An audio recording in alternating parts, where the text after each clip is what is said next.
Sudah terlihat teman-teman?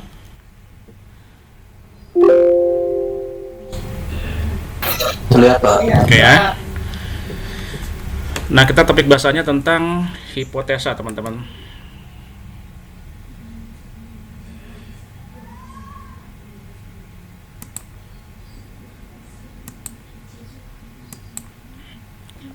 Hipotesa dua populasi data berpasangan atau yang disebut dengan data dependent, teman-teman. Kita kuat dulu pada pagi ini. Katanya ini saya ngambil mengutip dari mantan presiden ya teman-teman, B.J. Habibie mengatakan gini, keberhasilan bukanlah milik mereka yang pintar, melainkan milik mereka yang senantiasa berusaha, teman-teman. Jadi berusaha untuk pintar, berusaha untuk berjuang mencapai cita-cita, berusaha untuk disiplin, berusaha untuk bekerja keras ya teman-teman ya. Jadi katanya keberhasilan milik mereka yang seperti itu, bukan orang yang pintar teman-teman, tapi milik mereka yang senantiasa berusaha. Ya, itu dikatakan oleh mantan Presiden Republik Indonesia B.J. Habibie, teman-teman. Oke, biar ini selalu kita ingat, bukan hanya pintar saja, tapi yang senantiasa berusaha untuk mengerjakan sesuatu dengan baik, berusaha untuk kuliah dengan baik ya teman-temannya, seperti itu. Oke teman-teman, ini uji hipotesa rata-rata dua populasi. Sebentar teman-teman.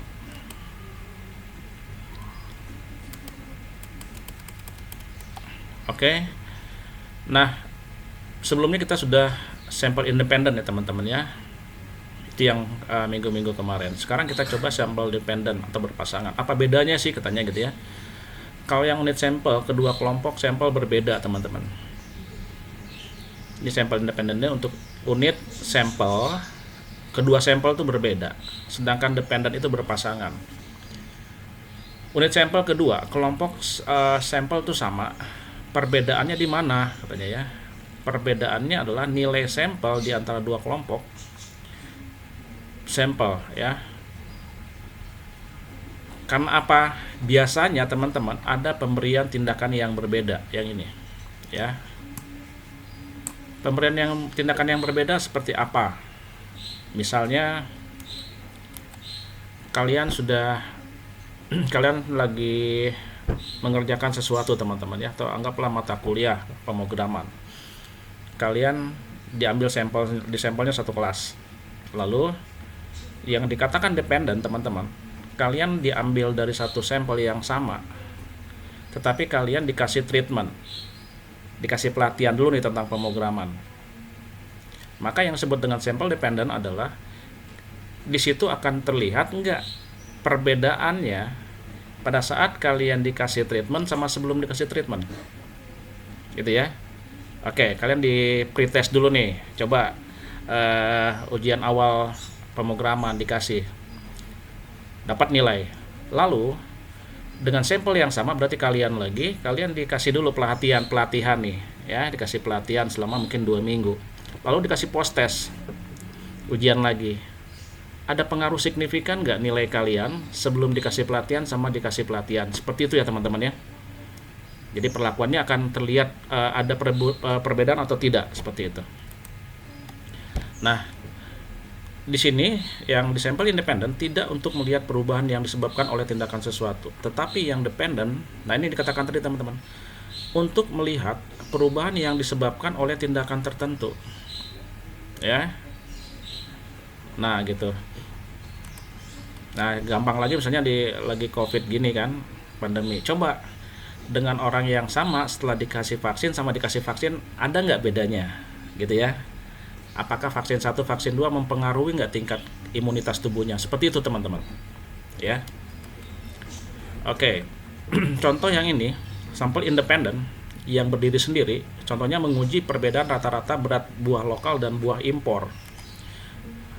Itu dua sampel yang berbeda kan? Buah impor dan buah lokal. Jadi kelihatan berbeda. Ya tidak bisa disamakan dong ini. Lalu kalau yang di sampel dependen teman-teman, contohnya apakah pelatihan yang diberikan, pelatihan XXS ini dengan misalnya metode XX ini bisa merubah keterampilan seseorang atau enggak ya.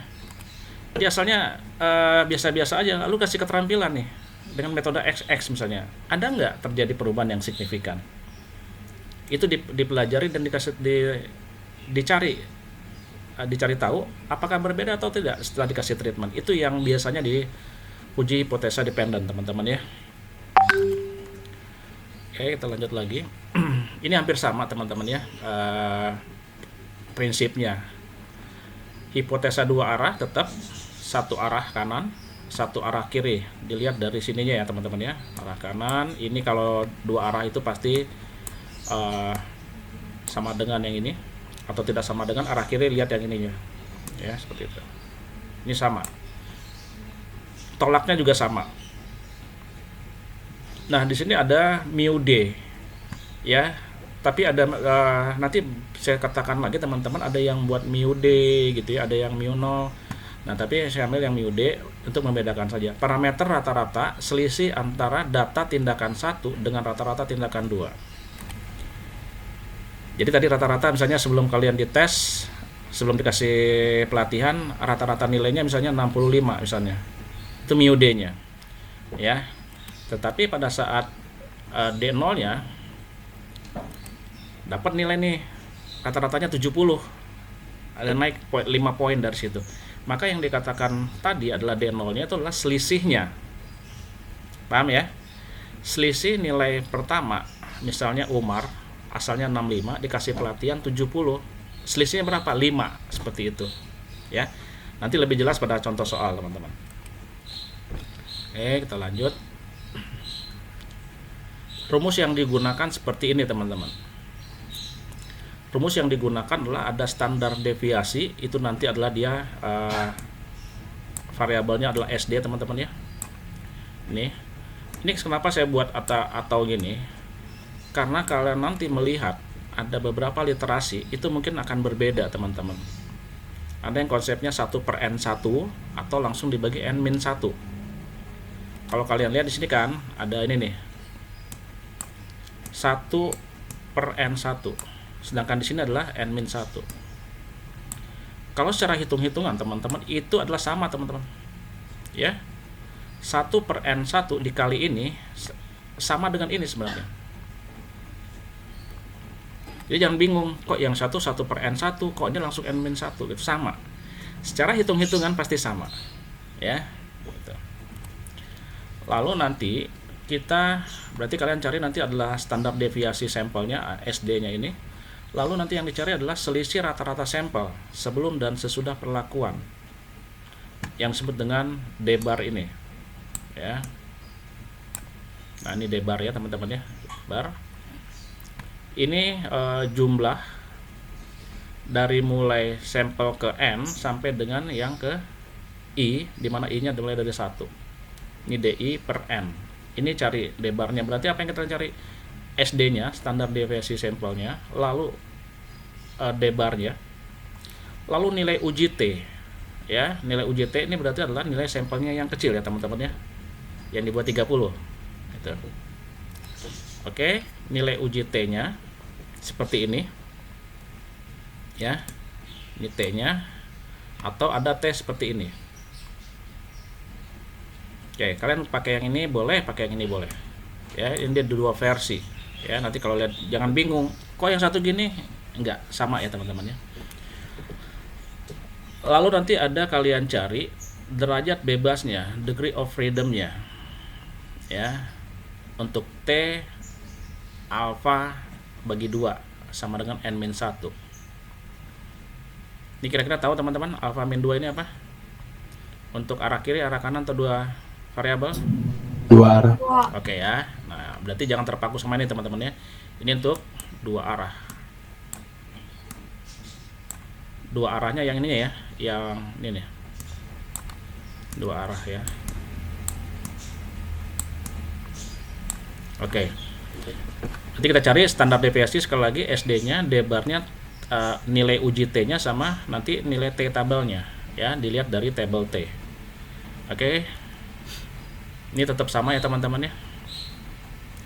Ini lower tail test ini berarti yang arah kiri, arah kanan, dan dua arah.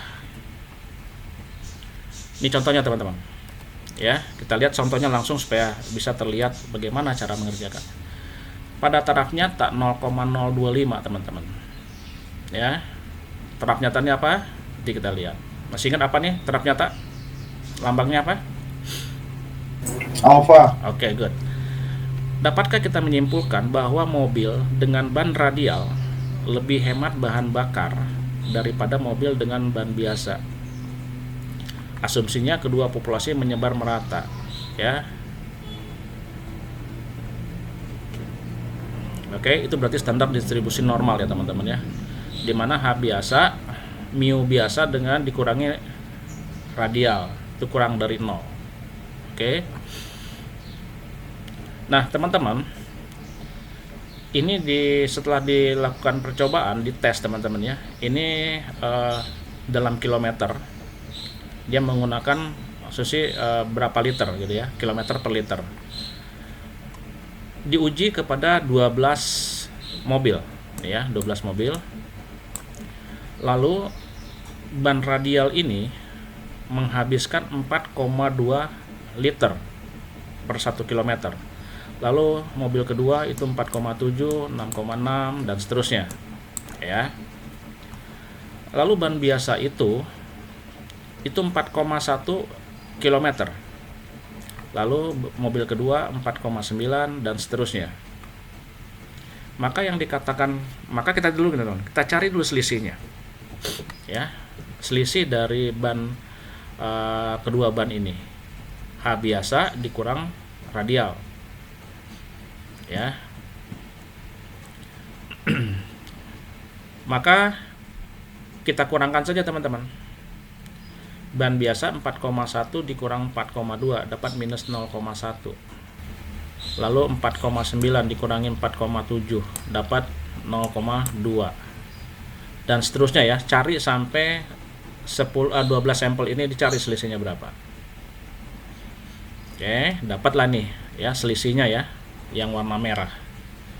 Setelah itu apa yang dilakukan lagi? Kita cari jawabannya teman-teman. Uji sampel T berpasangan pembahasan 1. Alfanya tadi 0,025 ya. Ini alfanya. Nah, maka kita melihat teman-teman, yang kita lakukan adalah cari dulu nilai T tabelnya ya.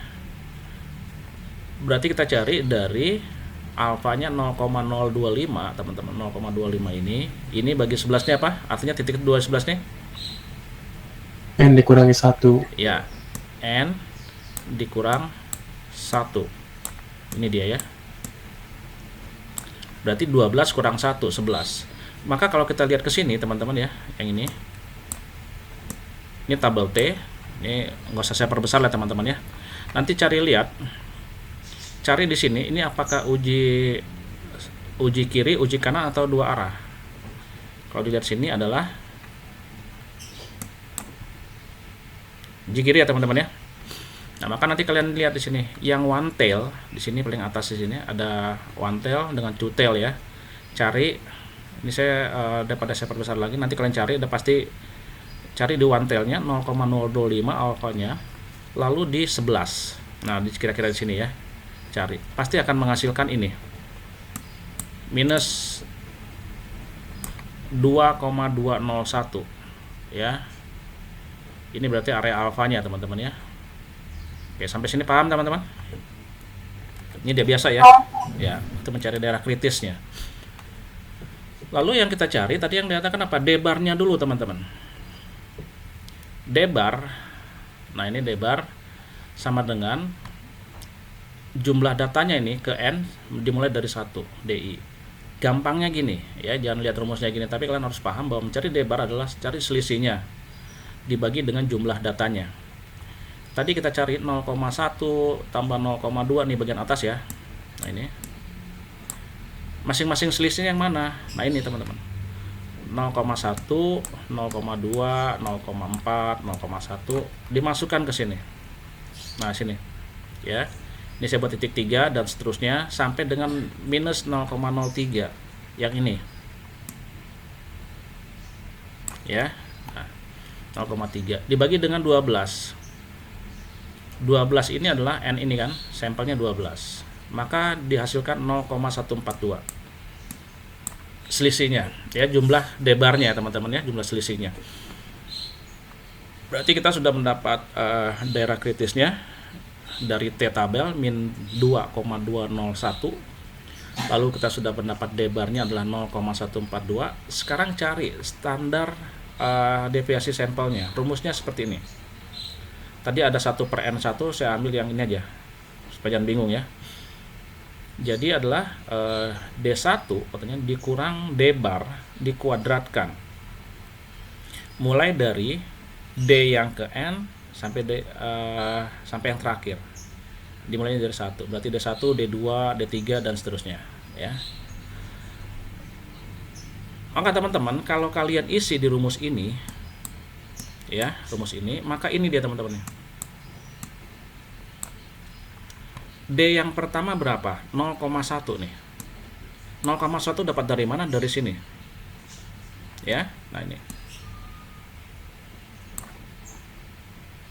Nah, ini minus 0,1 dikatakan adalah D1 berarti minus 0,1 yang pertama dikurang lalu D-barnya yang mana? Yang ini. 0,142. Ini dia teman-teman. Ya. Ini kan dikatakan kurang ya. Oh sorry, saya belum ganti teman-teman nih. Ini plus ya. Ini 0,142. Nah teman-teman, begitu seterusnya. Ini plus nih. Oke. Nah gitu, semua plus ya. Maaf. Nah, dicari sampai dengan D yang ke-12 di sini. Minus 0,3 ya. Ini. Nah, ini.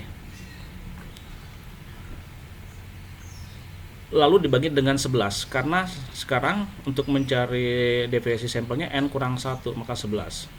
Teman-teman, kalau bingung cari ini ya, Pak ngitungnya gimana Pak supaya cepat gitu ya. Supaya jangan terjadi kesalahan, kalian gunakan Excel teman-teman. Ya, saya kasih contohnya kayak gini. Terlihat sekarang teman-teman Excel ya? Terlihat, Pak. Oke ya, gini. Ini soal nomor 1 tadi, ban biasa, ban radial dengan data-datanya seperti ini. Ya.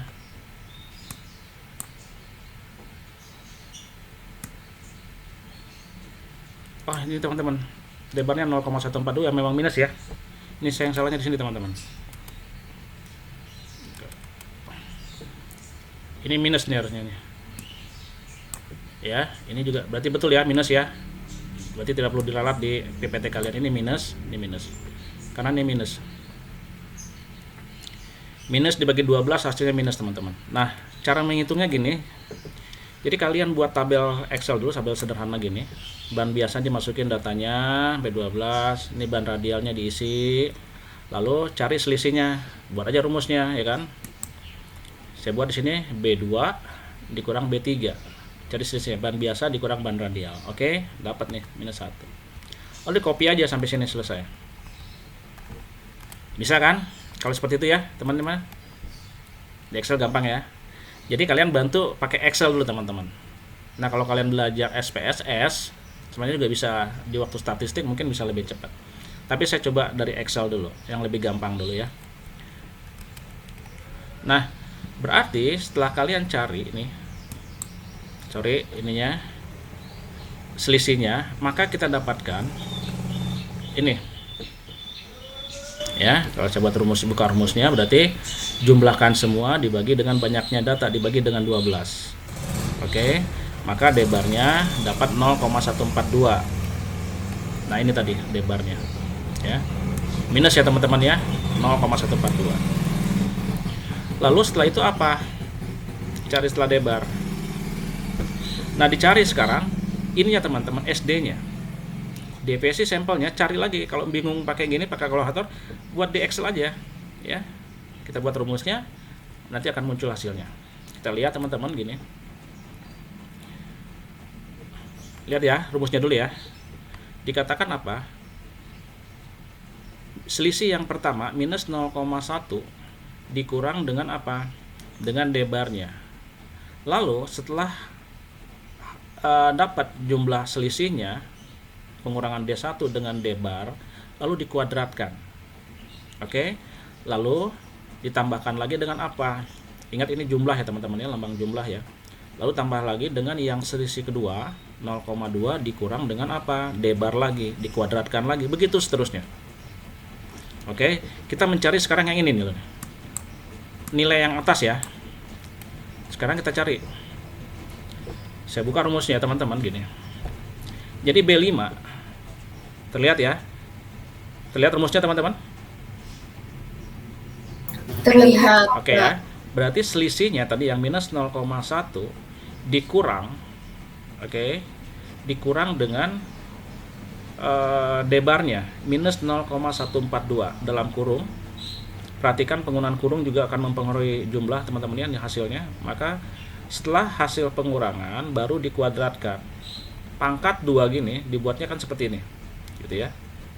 Nah berarti minus 0,1 dikurang dengan D-barnya minus 0,142 lalu dikuadratkan, maka kita dapatkan 0,00176. Kalau sudah dapat rumus 1 ini, kalian copy saja kan gini, tinggal tarik ke sini. Nah, gitu. Ya. Nah, dapat nih. Oke. Dari ini semua teman-teman, maka kita cari aja jumlahnya lagi. Ya. Nah, ini. Kenapa? Ini. Ingat teman-teman prinsip ini. Ini kan jumlah. Ya.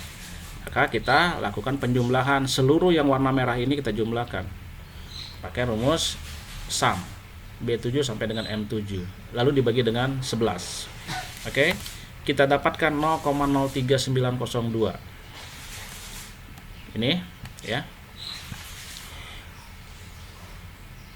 Nah dari tadi 0,0392 itu setelah dibagi 11 ya teman-teman ya, bagi 11 hasilnya dapat ini. Tapi ingat ini masih ada di dalam akar. Oke ya, akar. Nah berarti akar 0,0392 ini, yang ini. Nah ini. Maka cari lagi dengan rumus, kalau nggak mau pakai kalkulator pakai Excel aja, cari akarnya dengan pakai rumus apa? SQRT teman-teman ya. SQRT ambil nilai ini. Maka kita dapatkan adalah 0,197 ya. Nah maka kita dapatkan ini teman-teman, akar ini ya 0,03902 sama dengan 0,198 ini sudah dibulatkan tadi ya 0,19756, maka dibulatkan 0,198. Sampai sini dulu teman-teman. Pusing nggak? Atau harus saya ulang? Berarti Pak, paham. Ya. Nah, berarti teman-teman, kalau kalian bingung mencari di dalam akar itu kali pangkat kayak gitu, gunakan aja Excel ya. Alat bantunya seperti itu supaya gampang. Jadi kita ketemunya satu-satu, oh dapat nih nilai ini, jumlahkan dan seterusnya. Oke, maka kita dapatkan 0,198. Ini deviasi sampelnya.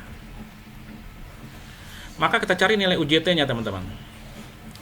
Tadi kan sudah D-barnya sudah ketemu, SD-nya sudah ketemu. Sekarang dikatakan apa? Cari nilai UJT-nya dengan rumus seperti ini. D-bar dikurang D0. Ya teman-teman, D0 ini bisa dikatakan dengan 0 teman-teman. Ya ingat pertemuan minggu lalu ya, dapat 0 dari mana ya? Jadi D-bar dikurang D0. D0-nya adalah 0. Dibagi deviasi sampel per akar N, jumlah datanya.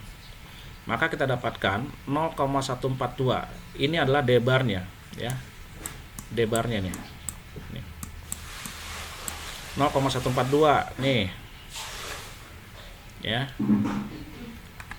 Nah, D-barnya minus 0,142 dikurang 0 ya, bisa saja dicoret ya. Nah, gitu. Dibagi SD-nya berapa? SD-nya tadi dapat kita 0,198. Oke. Kita teman-teman. Itu ya. 0,198. N-nya berapa? 12. Ingat ini bukan N-1 tapi N. Oke, berarti kalian hitung saja cari dulu akar 12, 0,198 dibagi akar 12, lalu membagi ini 0,1 min 0,142, maka didapatkan ini T hitungnya. Ya, keputusannya apa? Tolak H0. Kenapa tolak H0, teman-teman?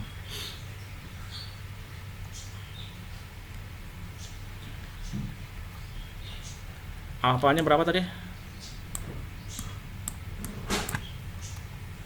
2,201 minus 2,201. T hitungnya berapa, teman-teman? Ini ya. Kalian bisa simpulkan sendiri. T hitungnya lebih besar atau lebih kecil daripada alfa? Lebih kecil, Pak. Ya, lebih kecil, ya. Karena nilai uji statistik uji T hitung ini, teman-teman, yang ini nih, lebih kecil daripada nilai kritis alfanya. Nah, ini minus 2,4 itu lebih kecil dibanding minus 2,02. Minus 2,2. Maka bisa dipastikan itu menolak H0. Kesimpulannya, ada cukup bukti untuk mengatakan bahwa dengan ban radial lebih hemat bahan bakar dibandingkan dengan ban biasa, teman-teman. Ya, bukan katanya, bukan apa, tapi ini berdasarkan uji hipotesa dengan data dependent atau data dua berpasangan. Itu, teman-teman. Ya. Oke, ini pembahasan yang terakhir, contoh soal yang kedua ya, teman-teman ya. Nah, ini kita coba tadi yang dikatakan ada suatu tindakan. Suatu kegiatan penelitian eksperimental telah berhasil menemukan metode cepat. Ya, metode cepat sebagai metode baru untuk mengajarkan mata kuliah statistik 2. Dalam rangka uji coba terhadap efektivitas atau keampuhan metode baru itu, dilaksanakan penelitian lanjutan dengan mengajukan hipotesa 0 atau nihil yang mengatakan begini, tidak terdapat perbedaan. Oke, tidak terdapat perbedaan. Ingat ini, teman-teman, kalimat ini. Tidak terdapat perbedaan. Artinya apa tuh, teman-teman? Satu arah, dua arah? Tidak terdapat perbedaan. Dua arah. Dua arah ya. Karena tidak terdapat berarti sama dengan ya, teman-teman ya. Oke. Iya. Nah, tidak terdapat perbedaan yang signifikan nilai statistik 2 antara sebelum dan sesudah diterapkannya metode ABG lagi nih. Cepat ya. Nah, sebagai metode mengajar mahasiswa UIP semester 6. Dalam rangka pengujian ini diambil sampel sebanyak 20 mahasiswa. Oke. Ini sampel kecil juga. Maka kita lihat, dikatakan sekali lagi tidak terdapat perbedaan. Berarti sama dengan gunakan tarif kepercayaan 95% ya. Pada umumnya teman-teman ya, alfanya 5%. Untuk menguji keputusan pernyataan hipotesa. Betul nggak nih sekarang nih mahasiswa ini setelah diberikan treatment, dikasih metode cepat, bisa nggak berubah nilainya? Kita lihat.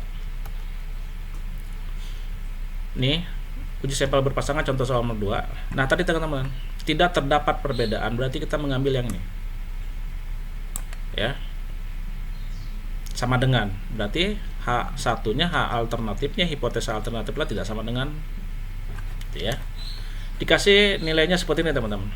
A, B, C, D, E sampai T. Ada 20 mahasiswa.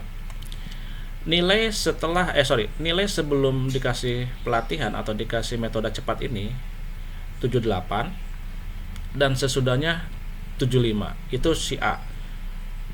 Si B 60 menjadi 68, 55 jadi 59 dan seterusnya. Ya, kita sudah dapat datanya, lalu kita sudah mendapat H0 dan H1-nya berdasarkan kalimat atau berdasarkan pernyataan cerita tadi. Maka kita cari. Tadi kita cari dulu alfanya berapa? 0,05. Alfanya 0,05. Maka kita cari nilai tabelnya di 0,05, datanya 19. Kalau kalian lihat ya, kalian juga ada di apa ya, materi 3 atau 3 dan 4 kayaknya ada ya, tabel T-nya itu ya. Kalau kalian lihat, maka di alfanya 0,05 dengan data 19 mendapat 2,093, teman-teman. kalian lihat ya. Lalu kita cari D-bar-nya. 3 dikurang 8. Oke ya, nih ya teman-teman ya. 78 dikurang 75, 60 dikurang 68, 55 kurang 59. Nanti pakai Excel juga boleh. Juga ada kan Excelnya tadi. Maka setelah kita jumlahkan semua 3 minus 8 minus 4 dan seterusnya sampai dengan data yang terakhir minus 17. Ya teman-teman ya. Di sini minus 17. Nah, maka kita dibagi dengan 20 banyaknya data akan menghasilkan minus 4,5. Ya, ini adalah D-bar-nya. Oke, deviasi sampelnya. Berikutnya kita cari yang SD-nya. Oke, deviasi sampelnya. Rumusnya seperti tadi ini. Cari lagi. Gitu ya. 3 dikurang minus 4,5 D-bar-nya. D pertama adalah 3. Lalu D-bar-nya adalah minus 4,5. Minus 0,45 ini pasti sama semua teman-teman, karena ini D-bar-nya. Lalu dikuadratkan, ditambah lagi dengan D yang kedua, minus 8 dikurang minus 4,5, kuadratkan sampai yang terakhir, minus 17 nih ya. Minus 17 dikurang minus 4,5 dikuadratkan, dibagi dengan 19 karena N-1. Kita lihat teman-teman di Excel-nya. Ini yang kedua ya. Ini ada 20 sampel. Ini ya, sampai dengan tadi minus 17 ya. Nah, kita cari selisihnya. Oke. Berarti adalah apa? 78 kurang 75, sebelum dan sesudah dikurangin. 78 kurang 75. Hasilnya adalah 3. Lalu 60 dikurang 68. Oke, kita dapatkan. Setelah kalian dapatkan selisih masing-masing D-nya, ini dapat yang warna merah ini sampai ke 20 sampai sini. Maka kalian cari D-bar-nya. D-bar-nya berapa? Saya jumlahkan. Sum yang saya blok ini dibagi dengan 20. Tadi ya, maka kita dapat adalah minus 4,5. Sama ya teman-temannya D-bar-nya nih ya. Nah ini. Nah, pakai Excel lebih cepat teman-teman dan gampang. Lalu kita cari SD-nya. SD-nya lihat yang tadi D yang pertama, selisih yang pertama dikurang dengan D-bar. Oke. Nah, kita dapatkan yang ini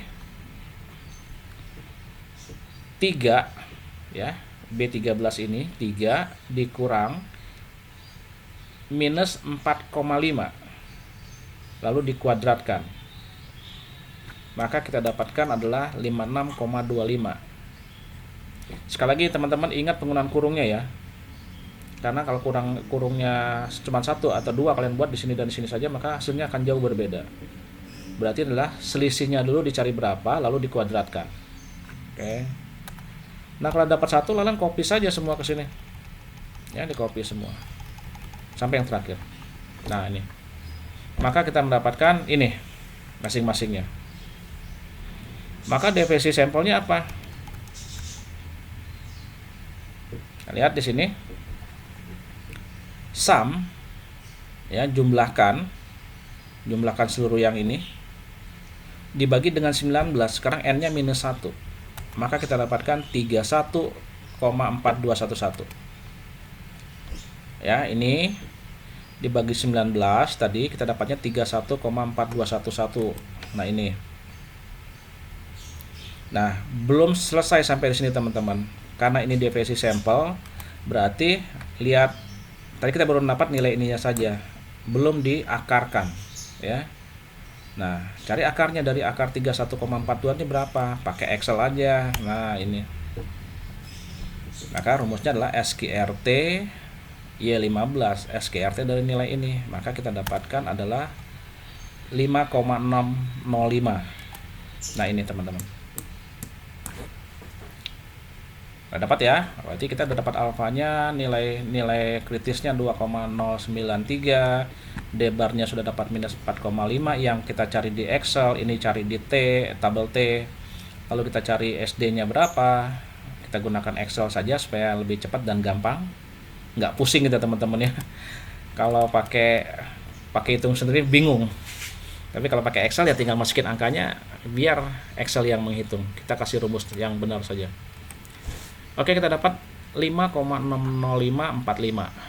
Oke. Maka kita cari berikutnya apa? Uji T-nya. T sama dengan D bar dikurang 0. Ya, D bar kurang 0. Maka minus 4,50, coret lagi, percuma gitu ya. Maka dibagi dengan 56054 SD-nya. SD-nya ini 56. Lalu dibagi dengan akar 20.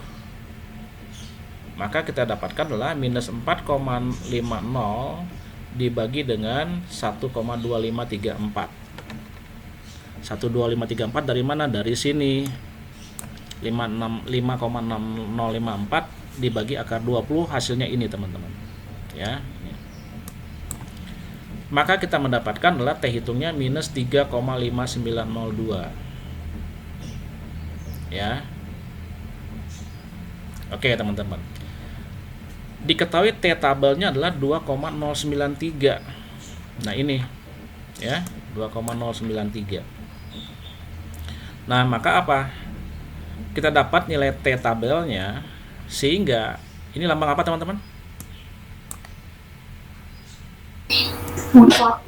Nilai mutlak. Kenapa harus pakai nilai mutlak ya?